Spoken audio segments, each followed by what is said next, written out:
Has Manchester United just awoken the bear? Has Manchester United just awoken from hibernation? Still a little groggy, but with the potential to be dangerous. You know I love you, I need you so bad.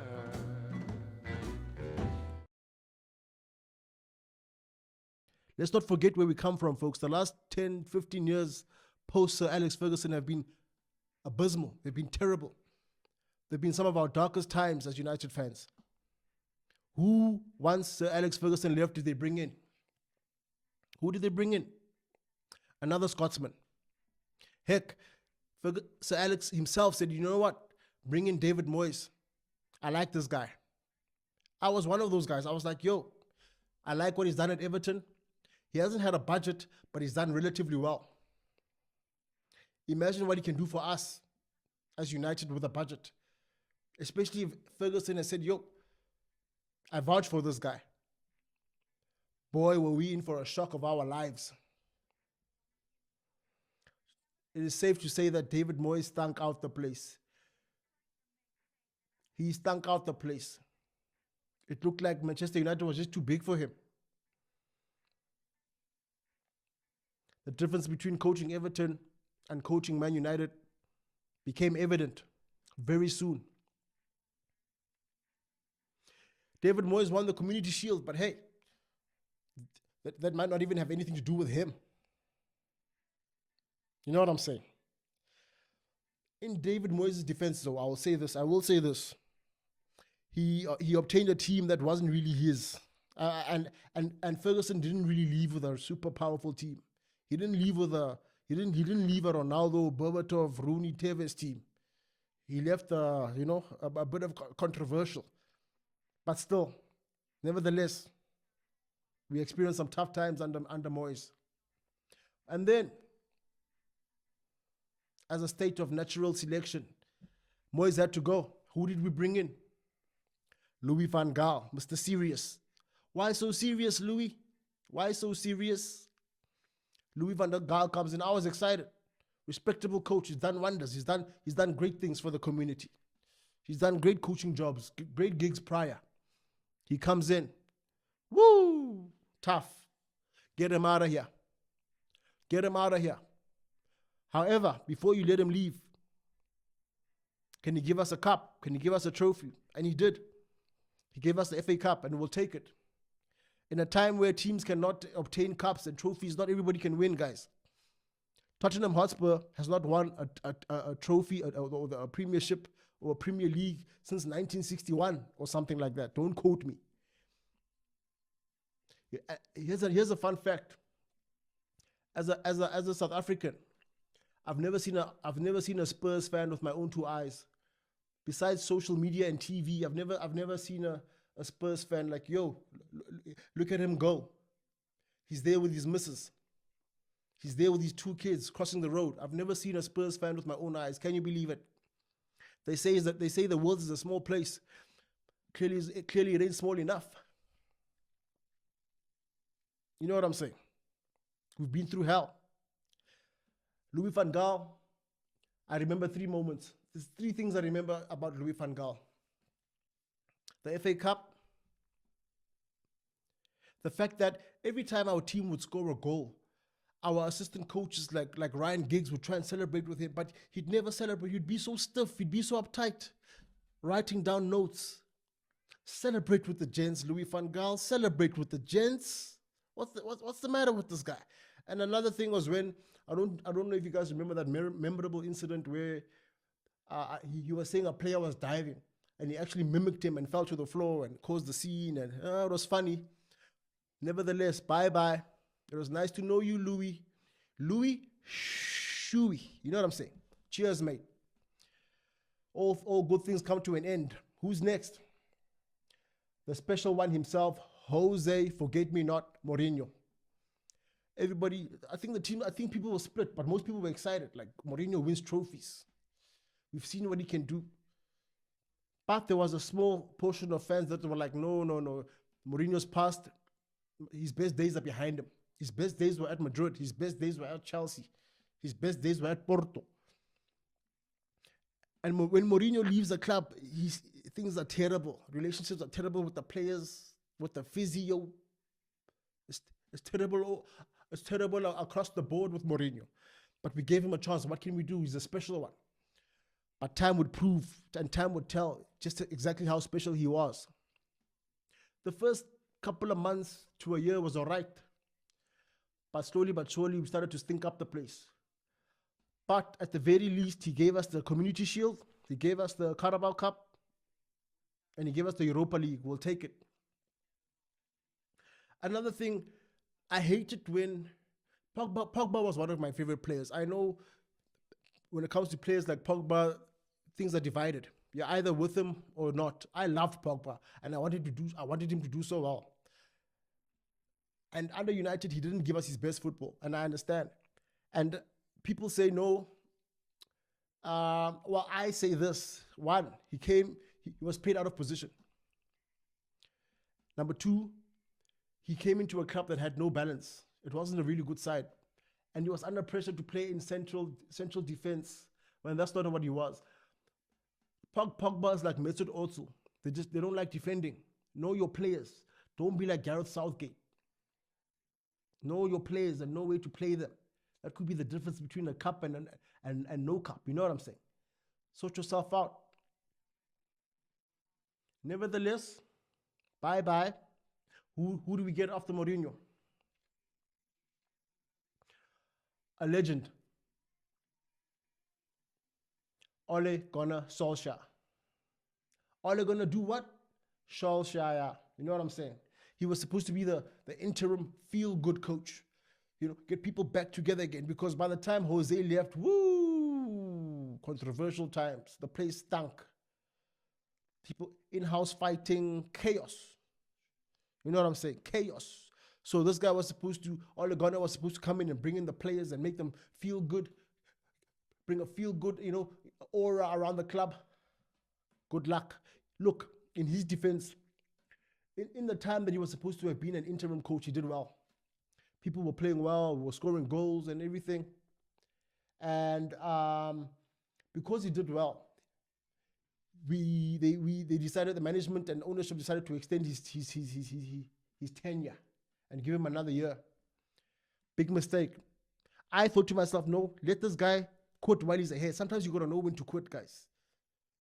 Sometimes you got to know when to stop. Stop when you are ahead. Like Jerry Seinfeld, innit? Stop when you were ahead. Not with this guy. They gave him an extension. It was all right in the beginning of the second season, or the beginning of because he was there for 6 months, I think, and then his season started. That first full season, the beginning of that first full season was all right. It was all right. And then things started to go bad. Ole Gunnar go home. But in Ole's defense, how many times did he beat Man City? There's nothing better than beating Man City with a weak side. There's nothing better than beating Man City, period.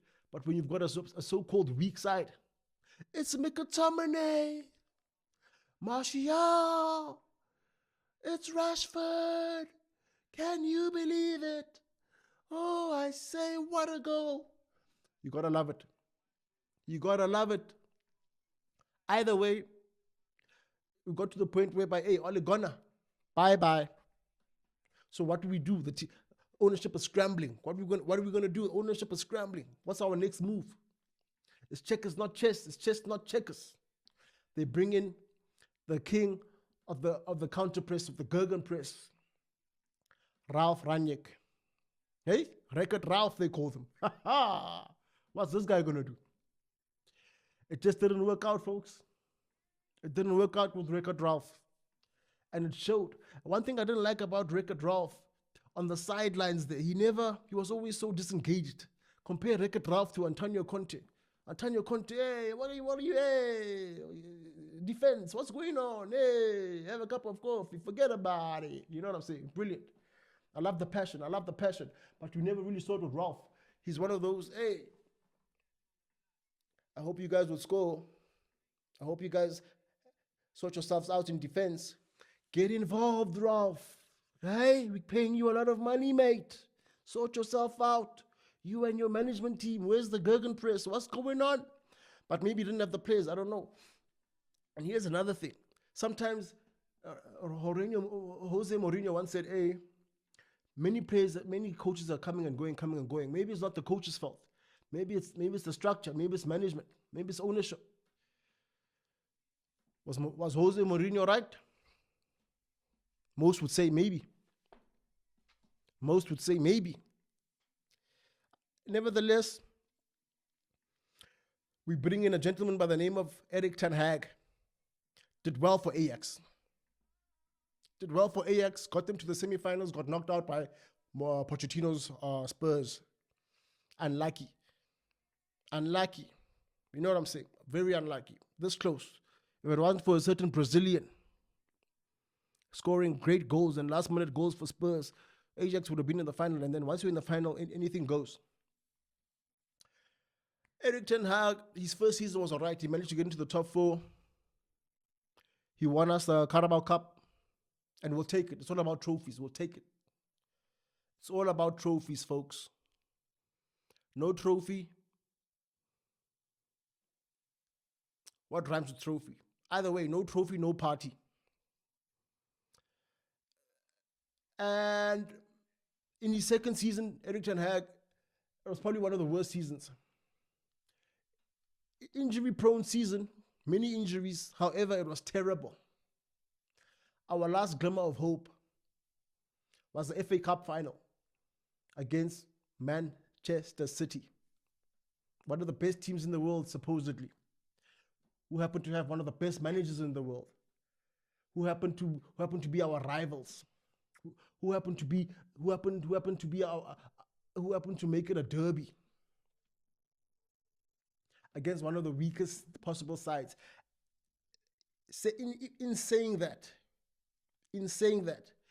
our lead up to get to the final was miraculous. We could have been knocked out at any point leading to the final, any point. Newport, Liverpool, you name it, I will pay it. You know what I'm saying? Fine. The team is split. By some miracle, we win the FA Cup. It's Kobe Mainu. It's Garnacho. What are the chances that our 2 youngest players on the pitch are the ones that score the goals and save us and give us some sort of silverware? Something to take home and be like, oh my goodness, we've been through hell, but at least at the end of it, I've got a t-shirt as well as a trophy. God bless those youngsters. God bless the kids. I didn't want him to stay. I won't even lie. I wanted Ten Hag to go. I had seen enough. And I don't like coaches that just look, unless you're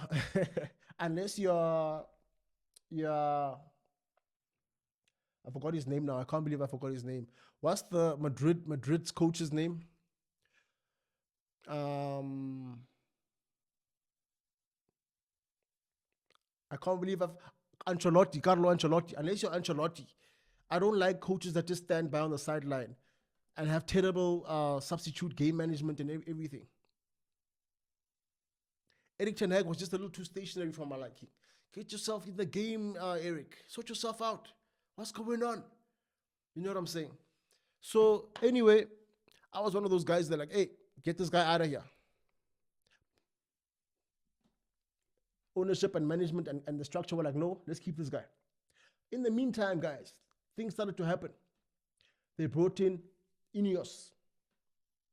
And when it first happened, I was like, INEOS, Schminios, what's all of this? What's going on here? INEOS came in, led by a gentleman called Sir Jim Ratcliffe. And he was like, you know what? Manchester United have been through hell, and I plan to take it back to its old times, how things used to be. I'm going to start bringing in people and put them in positions that matter. I hope they're going to be effective. And his first introduction was Behrad Omar from Man City. He was like, Behrad, I like what you're doing over there. I know you're going to cost an arm and a leg, but I'm a billionaire. We need you over here. Forget that Man United rivalry, money talks. And I know you know it. They bring in Berard. Salute, come through, my brother. We're going to make you CEO. What are you saying? Welcome. Here we go. And then they're like, you know what? Let's bring in Jason Wilcox from Southampton. They're like, you know what?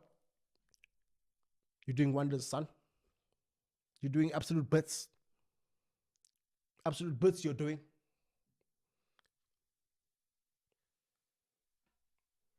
Are you going to come or not? What are you saying? He's like, yes, of course I'm going to come. Fine. We need you as technical director. Accepts the job. At this point, United fans are like, okay, all right, let's not get too excited. Early days, we've seen things similar before. By the way, Edward Woodward. My goodness, has that guy put us against the ropes? Woo! He knows how to make money, but money for himself, innit? We need results, mate. We need stability. Nevertheless, I digress. From there, we're like, you know what? We're not done.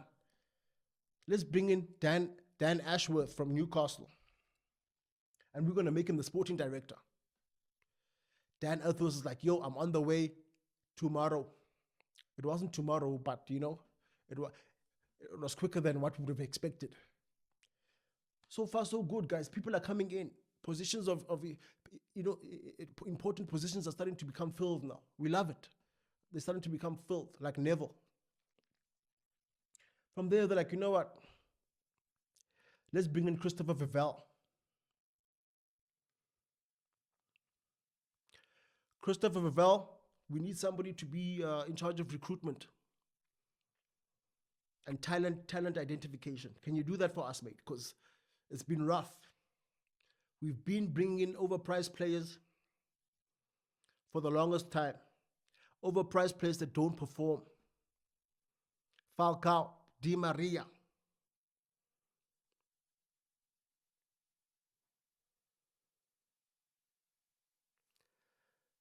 Cavani. Another thing would bring in players at the end of their brilliance, man. Zlatan and them. Bring them 5 years before that, guys. What are we doing? Imagine if you got Ibrahimovic five years before. Cavani 5 years before. Falcao 3 years before. It's always a little too late, isn't it? Come on, guys. Oof. We've been through hell and back with this team. Nevertheless, he's like, you know what? I need assistant managers too. So I'm going to bring in Ruud van Nistelrooy, a legend for United, spot on striker, king of the 18-yard box, always there, 3 points, Mr. 3 points, Mr. a goal a game, and he also brings in Rene Hake, because I'll tell you what, to this day, I know Google is a click away. But I don't even know who Eric Ten Hag's assistant coach was. That guy that was always next to him who never really said much. Who is that guy? It was a time for a change. So you can imagine at this point, United fans are starting to think to themselves, no. What's going on? Am I being deceived? Is this a prank? This is looking good. But let's take it further. We're not done. You see transfer rumors and speculations. Lenny Yoro. Fabrizio would say Lenny Yoro. Lenny Yoro. Linked to Madrid, 18 years of age from Lille in France. He wants to go to Madrid. Madrid wants him. We don't even take the rumor serious. It's like if Madrid wants him, he's going there. You turn your back to greet somebody or look down to tie your shoelaces. Next thing you know, he's coming to United. Yes, maybe we paid double the evaluation, but so what? We're missing the point. We wouldn't have done this 3 years ago. We wouldn't have done this 6 years ago. We would have taken the whole transfer period, the whole transfer season, chasing one player and not even getting him. So to think we're doing these moves now, alongside everything else that has happened, all the other professionals that have been put into, positions that matter. So far, so good. What do we do from there? We get Joshua Zirkzee. Some would say Zirkzee, potato, but as long as he's at the club, he's at the club. Potato. Hey? If you're not sure, just call him Josh Zirk. If you're not sure, just call him Josh Zirk. I'm going berserk just listening to all of these news. All of this news is making me go berserk. We've been through hell. We love it. Of course, it's important not to gas ourselves out of this place, get too excited. But in looking at this compared to what we've been through and how it's been before, hey, what can I say, man? This is lovely. This is lovely. This is a good trajectory. This is a good trajectory. We love it. And if this is how things are going to be going forward, you can just imagine what's going to happen. We're linked to so many players. Manuel Ugarte. Hey? Matthias de Ligt. Zubimendi. What you saying? Hey? Richard Rios. Let me ask you guys a question. If you could take only 2 players from these three midfielders, Zubimendi, Rios, and Ugarte, who would you take? Personally, I love them all, and I can see how they all have unique skills and how they could add to our team. But if I had to take 2, I would take Manuel Ugarte, absolute destroyer. We need a destroyer, guys. And I would take Richard Rios.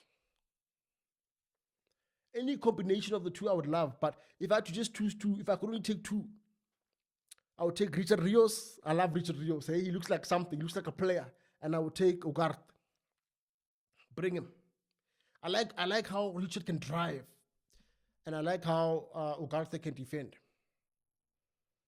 We're linked to so many players, but if we can just keep up the good work and do things the way we've been doing it in the last 6 months in terms of recruitment, this is absolute. I love it.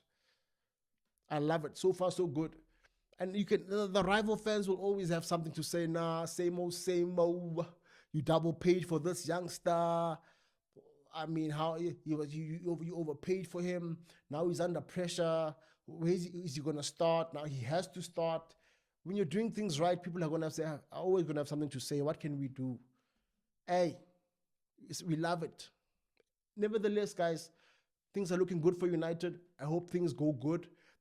We beat Rangers 2-0. We lost to Rosenborg in the opening 2 games, but we also happened to see some youngsters, unearth some gems there. Collier them. I'm disappointed about Sancho. I hear he might go to PSG. I would have loved Sancho to be there. I love Sancho, but so when I first heard that he joined us in training, I was shocked, but I was impressed. I was happy. It was a good shock when I heard that he squashed his beef with Erik ten Hag. But he's one of those players. There's nothing worse than seeing a player, especially there's nothing worse than seeing a player play well for other teams and then he gets to you and he doesn't do well. And also seeing him do well for Dortmund and what he did, how he played in the final against Madrid. Let's not forget, guys, on any other day, Dortmund could have beaten Madrid in that final. They had their chances. And so I saw him in that first game. Who did he, was it against? No, against Rangers. He looked heavy on the ball. I don't know what it was. I was like, the finals were just like, they were not too long ago. The Champions League final was how is he playing like this? What's going on? And then I heard the links to him going to PSG. Ish. And I decided just to protect my heart. If he goes, he goes. Maybe we need to put our faith in people like Garnacho and Amad Diallo, them, and maybe Rashford can pull up his socks. You know what I'm saying? So yeah, man, things are looking good. I hope you guys are as optimistic as me. And if you have any questions, any comments, put them in the comment section. Share, like, subscribe. And I'll see you when I see you. Salute.